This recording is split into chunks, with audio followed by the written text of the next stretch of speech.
लेकिन रेगुलराइजेशन के हवाले से ये नहीं कहा गया कि इसमें वो सारे बेनिफिट्स दिए जाएंगे जो यहाँ के कन्फर्म्ड एम्प्लॉयज को दिए जा रहे हैं, या ये उसमें ये नहीं कहा गया है कि जो लोग दौरान ड्यूटी शहीद हो गए, जिन्होंने अपनी जिंदगियों का नजराना पेश किया, जो पिछले 25-30 बरस से काम कर रहे हैं, उनके साथ क्या किया जाएगा, जो आप रिटायरमेंट की उम्र को पहुंच रहे हैं या जिन्होंने रिटायरमेंट आप ले ली है या जो रिटायर होने जा रहे हैं, उनके हवाले से इसमें नहीं कहा गया है। ये भी नहीं कहा, इसकी चीज की वजाहत नहीं की गई है कि जो कमेटी का रिपोर्ट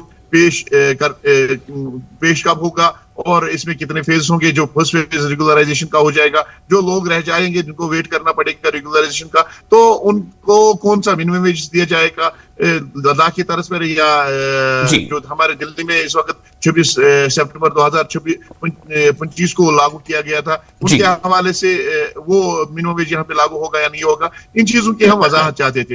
लेकिन सरकार इस चीज को लेकर वजाहत नहीं कर रही। अगर सरकार की नीयत दुरुस्त है, नीयत साफ है, तो हमारे जो शक शुबहात है, जो हमारे तहफुजात है, जो हमारे खदशात है, सरकार को चाहिए वो क्लियर करे। क्योंकि हम पिछले 94 से लेके आज तक दर दर की ठोकरें खा रहे हैं, चीख पुकार कर रहे हैं। इस हवाले से इस सरकार ने 2009 में भी एक कमेटी बनाई थी, उसने अपने रिकमेंडेशन दिए, उसने एक रिपोर्ट पेश किया जो सियासत की नजर होगी, और इसके बाद पीडीपी और बीजेपी की सरकार ने भी एक एसआरओ इस हवाले से लाया, उस पर भी अमल नहीं हुआ। लेफ्टिनेंट गवर्नर साहब ने भी एक कमेटी तश्कील दी, उसने भी एक रिपोर्ट पेश किया, सबने इसको इंसानी और सामाजिक मामला करार दिया। सज्जाद साहब, आप हमारे साथ बने रहे, चूंकि हमारे साथ अच्छा खासा पैनल है, मुझे सबके पास बारी बारी से जाना है। आपकी बात अभी सुन ली गई है और हम फिर आपके पास दोबारा आएंगे। फिलहाल जल्दी से जरा सनीकांत शिव जी, आप भी छोटा सा इसलिए बयान दे दें कि हमारे साथ मैंने बताया आपको कि सीनियर लीडर नेशनल कॉन्फ्रेंस के और एमएलए हसन बेग साहब मौजूद हैं। सनी साहब, छोटा सा मैं जानना सिर्फ ये चाहता हूं कि जब वजीर आला खुद असेंबली में इस बाबत बयान दे रहे हैं, वजीर सेहत, वजीर तालीम वो इस बारे में बयान दे रही हैं, फिर भी आप लोग सड़कों पर आखिर क्यों हैं? देखिए, सभी पैनलिस्ट को और आपके चैनल का बहुत बहुत धन्यवाद करना चाहता हूं। हमें सीएम साहब पे अब भरोसा नहीं रहा। जो वादे उन्होंने पहले किए थे और इलेक्शन जीतने के बाद जो उनके अभी वादे या उनकी बातें हो रही हैं, वो बिल्कुल मैच नहीं कर रही। जो उन्होंने कहा था, लोगों को आश्वासन दिया था कि हम ये करेंगे, हम वो करेंगे, उसके मुताबिक कुछ भी नहीं किया, जिसके चलते आज हमारे अंदर आक्रोश है। और मैं इनको नहीं कोसूंगा तो किसको कोसूंगा? 2014 के बाद जम्मू कश्मीर के अंदर डेली विजिट लगना बैन हो गए थे। 2014 के पहले जितने भी डेली विजिट्स लगे हैं वो इन्हीं सरकारों की वजह से लगे हैं। और आज जब कोसने की बारी आती है और खुद को अपने आप में बताते हैं कि आईने के अंदर हम साफ हैं, अरे आप लोगों ने लगाए हैं और आज आपकी सरकार बनी है, पक्के भी आप लोग ही करेंगे, जब हमारे पैसे और वेजेस भी आप लोग ही बढ़ाएंगे। जब आपने लगाए हैं तो फिर आज क्यों उसको अनदेखा करते हो? ठीक है। आज असेंबली के अंदर बजट सेशन के अंदर जो खेल खेला जा रहा है, ये आज से नहीं है, पिछले 20-25 साल से खेला जा रहा है। और जब भी इलेक्शंस का एजेंडा होता है तो डेली वेजेस को बलि का बकरा बनाया जाता है कि आप आगे आइए, आप हमें वोट डालिए, हम लेकिन एक मिनट, हर सरकार ने हमें सनी साहब मेरी बात सुन लीजिए। मैं कह रहा हूं कि जब आप खुद ये कह रहे हैं कि 10-15 वर्षों से 10-20 वर्षों से ये आपके साथ हो रहा है, तो आप 10-15 वर्षों तक आपका सब्र जो है वो आपके साथ रहा और अभी 1 साल में आपका सब्र आपका दामन छोड़ रहा है। देखिए, इन्होंने तारीख पे तारीख देना शुरू कर दी, अगले साल करेंगे, इस साल करेंगे। हमारी सरकार बनाते ही हमारे पास ब्यूरोक्रेसी हावी है, हमारे पास सरकार नहीं है, हम कैसे कर सकते हैं, जब सरकार में ला सकते हैं। और इनके पास डाटा पिछले 30 साल से नहीं है, जो हर बार डाटा इकट्ठा करते रहते हैं। और सरकार ने अपना वो एजेंडा अपना लिया, वोट हमसे ले लिया, हमें सरकार में ले आए और सरकार में लाने के बाद फिर से लिंगरान किया जा रहा है। कमेटी की रिपोर्ट बन गई है, कमेटी की रिपोर्ट आ रही है, वो पिटारा आज तक नहीं खुल रहा, वो बंद पड़ा हुआ है। हम 26-27 में करेंगे, 27 के बाद 28-29 में करेंगे। इसी तरीके से अपनी जो है टाइम पास निकालेंगे। इनके मंत्री आज जो है हर डिपार्टमेंट में जाके एक एक रजिस्टर चेक करते हैं, तो हमारा डाटा नहीं इनको मिला आज तक हमें बेवकूफ बनाया। ये सब्र का बांध आज टूटा है। चिंगारी जम्मू कश्मीर में लगी है तो आग में जुलूसना इनको भी पड़ेगा। और ओके सनी साहब, आप हमारे साथ बने रहे, फिर आपके पास आते हैं, सीधे रुख करते हैं जावेद हसन बेग साहब का, नेशनल कॉन्फ्रेंस के एमएलए हैं, सीनियर लीडर हैं, काफी तजुर्बेकार है। जावेद हसन बेग साहब, आपका इस्तकबाल। और आपने अभी सुना, अच्छा पठानिया साहब भी जुड़ चुके हैं हमारे साथ। पठानिया साहब, बहुत स्वागत है आपका प्रोग्राम में, इस्तकबाल। जावेद साहब, अभी आपने सुना, आपने खबरें भी देखी होंगी, सुनी भी होंगी। जम्मू में जोरदार आंदोलन हुआ, तहरीक चली और श्रीनगर में भी आज प्रोटेस्ट हुआ है। मैं आपसे जानना चाहता हूं कि आखिर इन्हें वजीर आला का या उसके बाद वजीर तालीम का भी बयान आया था, तो अब चूंकि वजीर आला ने खुद कह दिया तो वजीर तालीम की बात हम करना बेमानी है, बट फिर भी इन्हें क्यों यकीन नहीं हो पा रहा है जावेद साहब? देखें जी, मैं आपके कहने पे आया हूं। मैं गवर्नमेंट को रिप्रेजेंट नहीं करता हूं। मैं एक एमएलए हूं। मेरे एक असेंबली मेंबर होने के नाते मेरी कुछ जिम्मेदारियां हैं। उन जिम्मेदारियों में से एक जिम्मेदारी ये भी है कि ये जो एक इंतहाई हिसास और पेचीदा मसला है डेली वेजेस का, ये इनके इज्जत और विकार के साथ इनके रोजगार का मसला है। इन लोगों ने काम किया है, ये लोग काम करते हैं। इनके जितने मुतालबात भी हैं, इनमें से कोई एक ऐसा मुतालबा भी नहीं है जिसको नाजायज कहा जाए। इन लोगों ने बड़ी कुर्बानियां दी हैं, बड़ी मेहनत से ये अपनी जिम्मेदारियां निभा रहे हैं जी। मैं ये समझता हूं कि इनके साथ आज तक इंसाफ नहीं हुआ है, और एक सियासी वर्कर होने के नाते मुझे बड़ा अपनी जगह एक कोफ्त होती है, एक दुख और तकलीफ होती है। मैं देखता हूँ इन लोगों को, इनकी वजह से पानी मैसर होता है, इनकी वजह से बिजली मैसर होती है। यही सारे डिपार्टमेंट्स में काम करते हैं। ये वो लोग हैं जो प्रोडक्टिव वर्क में इन्वॉल्व होते हैं। ये कुर्सियों पे बैठने वाले लोग नहीं हैं। इनकी वजह से जिंदगी कायम और दायम रहती है, चलती है, रवा रहती है। इसलिए जो गुस्सा और दुख जिसका इजहार मेरे इन दोनों भाइयों ने किया, तो ये बजा है। इनकी फैमिलीज हैं, इनमें से कई ऐसे होंगे जो बुजुर्गी की उम्र को पहुंच गए और एक खस्ता हाली और पुरसान हाल जिंदगी बसर कर रहे हैं। तो ये गुस्सा जो है ये कम है। जितना हक है इनको गुस्से का, उसके मुकाबले में ये अपने गुस्से का इजहार नहीं कर पा रहे। तो मेरे सिर्फ गवर्नमेंट से मेरी भी ये दरख्वास्त है कि इस इशू को रिजॉल्व करने के लिए जो भी फैसले करने हो, भले वो क्यों ना टफ डिसीजंस क्यों ना लेने पड़े गवर्नमेंट को। क्योंकि मैं आपको एक बात बताता हूं कि ये मेरे दोस्त पठानिया साहब भी यहाँ हैं। अगर हम आपस में सियासत करते रहेंगे तो ये जो आम आदमी है, इसको सियासत मेरी और पठानिया साहब की सियासत से अगर इस आम आदमी को, इस मजदूर और मेहनतकश तबके को कुछ मिलता नहीं है, तो फिर मेरी और इनकी सियासत करने का मकसद ही फौत हो जाता है, खत्म हो जाता है। बड़े टफ फैसले करने पड़ते हैं जमातों को। देखें, जब ये हुकूमत बनती है तो इसके पास वसाइल होने चाहिए। वसाइल मुहैया करने के लिए कुछ टफ फैसले करने पड़ते हैं।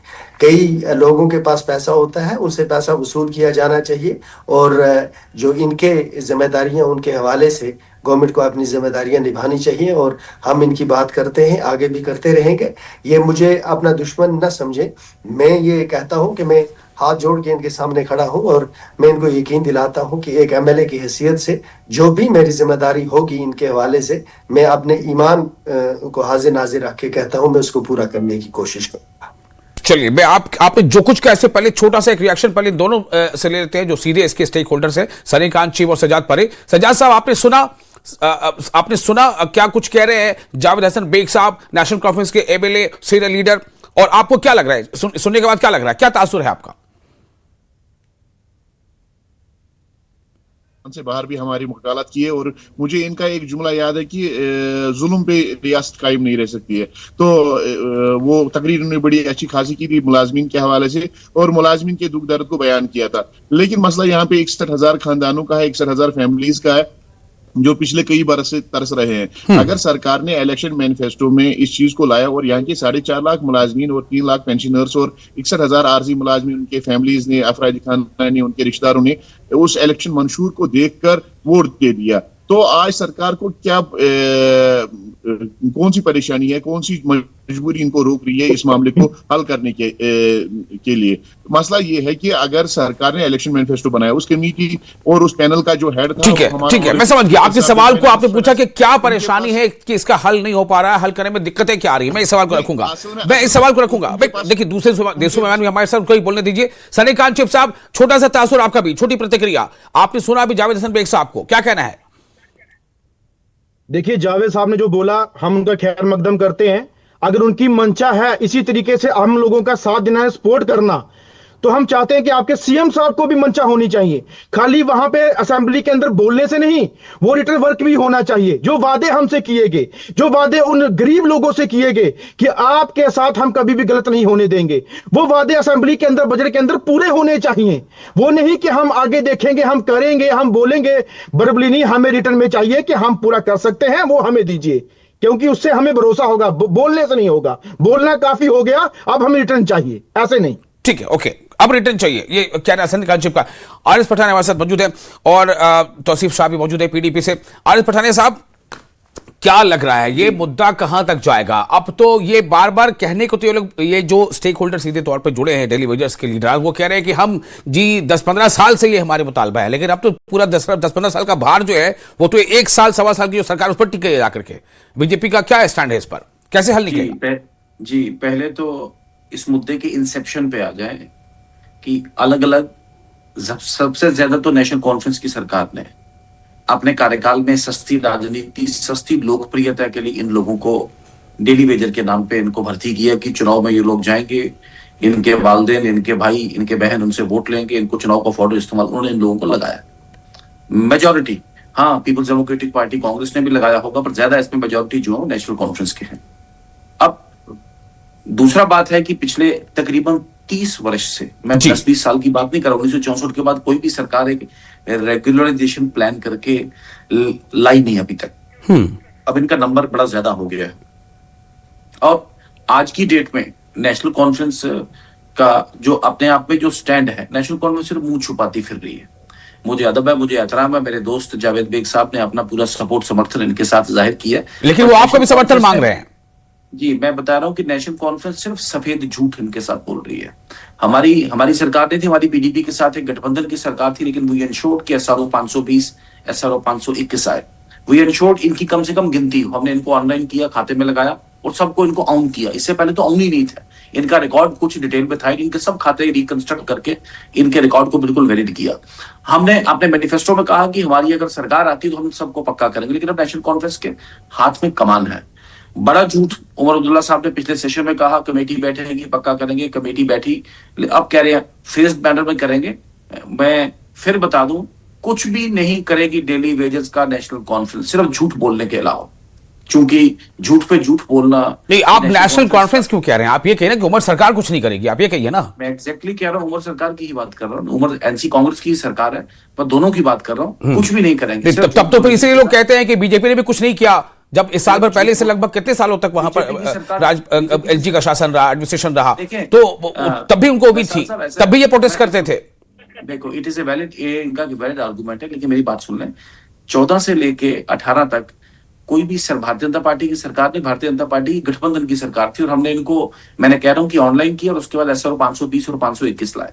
अब उसके बाद जो गवर्नर रूल था, हमने उस वक्त भी पूरा एक्सरसाइज किया, इन लोगों के साथ बात की, हमने फॉर्मूला बना के सरकार को दिया, लेकिन उस वक्त एक लीगल ओपिनियन ये आया कि ये पॉपुलर सरकारों के लेने वाले फैसले हैं, ये इंटरवीनिंग पीरियड वाली सरकार है, जो एलजी की सरकार है वो ना ले, कल को पॉपुलर सरकार आएगी तो लेगी। अब पॉपुलर सरकार के लिए छोड़ा है, देखिए हमारा अपना ह्यूमन रिसोर्स है, और इस ह्यूमन रिसोर्स के लिए ये मैंने दूसरा एक पहलू आप सबके मद्देनजर आया, मैं आपसे आधा मिनट चाहूंगा।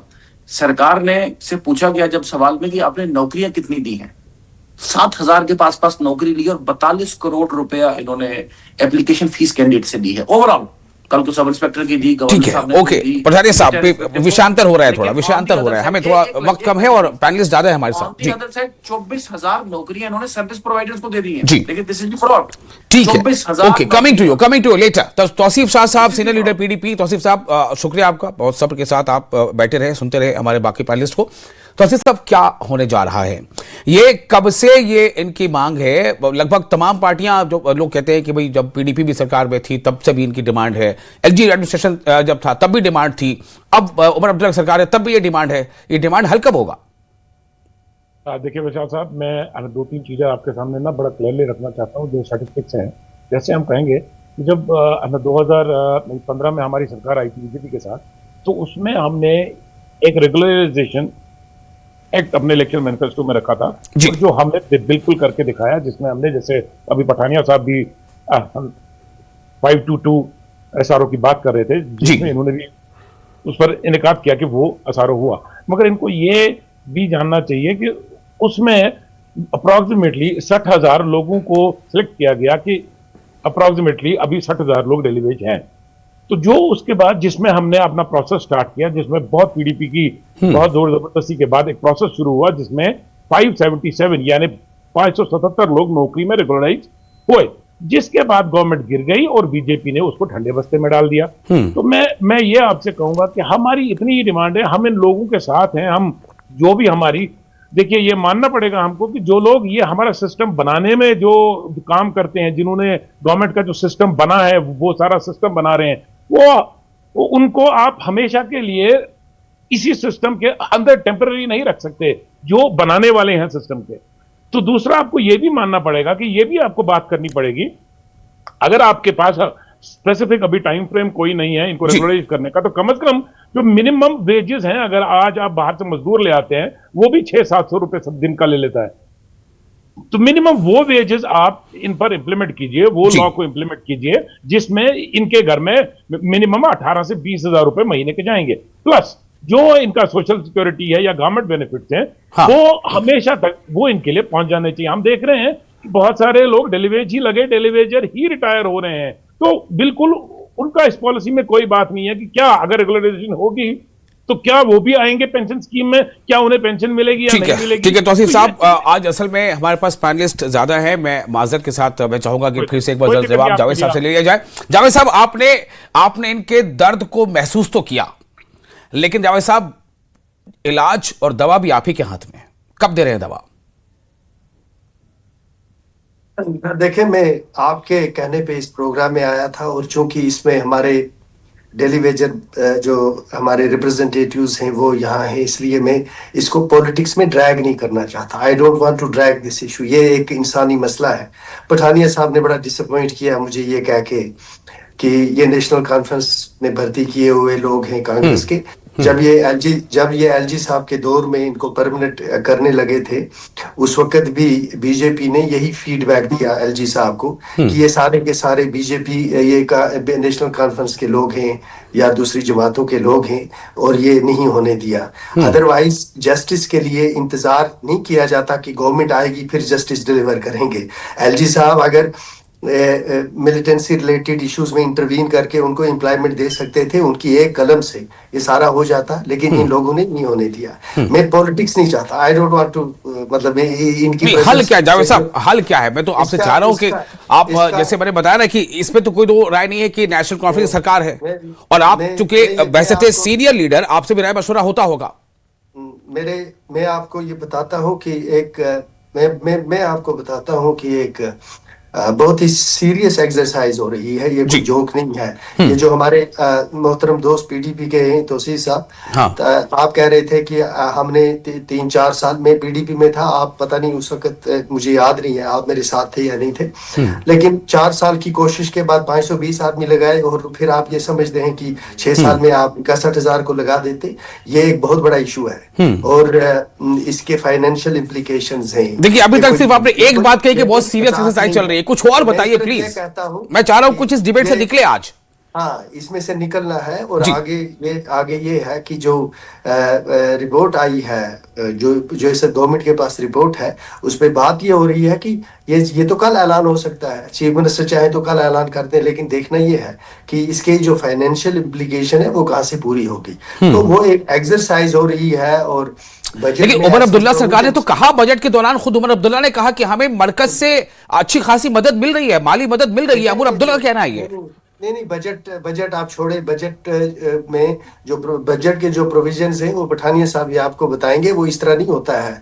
बजट इस तरह नहीं होता है वहां से कि आप यहाँ लाएंगे और उसके बाद ये इस तरह के फैसले कर देंगे। इंतहाई एक टेक्निकल चीज है, उसमें अलग बात की जा सकती है। मैं आपको ये कहता हूँ कि मुझे यकीन है कि जो उमर साहब ने इन लोगों से बात की है, on the floor of the house परसों कहा है कि 3 महीने के अंदर अंदर एक एक्सरसाइज स्टार्ट शुरू हो जाएगी, जिसमें एक फेज मैनर में इन लोगों को परमानेंट किया जाएगा। मेरे पास अगर पूरी तफसील होती कि क्या फेज मैनर क्या होगा, उसमें कौन से किस तरह से ब्यूरोक्रेसी ने क्या प्रपोजल दिया है, जी। उसके बाद सब कमेटी या कैबिनेट ने उसमें क्या फैसला लिया है, उसमें फाइनेंसेस क्या होंगे, मैं ऑनेस्टली आप लोगों के सामने रख देता। जी। मैं सिर्फ इनको ये कहता हूँ कि ये सिर्फ मैं इनके साथ, ये मेरी इनके साथ सिर्फ हमदर्दी नहीं है, इनके हवाले से जो जिम्मेदारी है गवर्नमेंट को उसका एहसास होना चाहिए और हम सबको मिलजुल के इसको इनकी कश्ती को पार लगाना चाहिए। और जो मेरे साथी हैं इनसे भी मेरी रिक्वेस्ट है, गुस्सा इनका जायज़ है, सब कुछ अपना जायज़ है, लेकिन जो लैंग्वेज ये इस्तेमाल करते हैं जिस तरह से ये उससे आप दुश्मन तो बना सकते हैं लेकिन दोस्त नहीं बना सकते। इस तरह जब आप इंस्टीट्यूशंस को के सामने ठीक है। अपना केस लीड करते हैं जी। तो बड़ा इखलाकी मेयार रखना चाहिए, थ्रेटन बिल्कुल। नहीं करना चाहिए। थ्रेटन से ये मसला हल नहीं होता है। हाँ। ये प्यार मोहब्बत से होगा और होना भी चाहिए और ये आपका हक भी बनता है। चलिए, मेरे पास वक्त बहुत कम रह गया। अगर किसी को लग रहा है कि मैं वक्त ज्यादा नहीं दे पाया तो मैं आप लोगों से माफी चाहता हूं, क्योंकि वक्त कम है और आज पहले ज्यादा थे। मैं चाहता था कि कुछ शोर शराबा के बगैर कोई बात कंस्ट्रक्टिव निकल जाए, कुछ समझ में आ जाए। बहुत शुक्रिया तमाम मेहमानों का इस खास मौजू पर भी बात करने के लिए। उम्मीद करनी चाहिए कि तमाम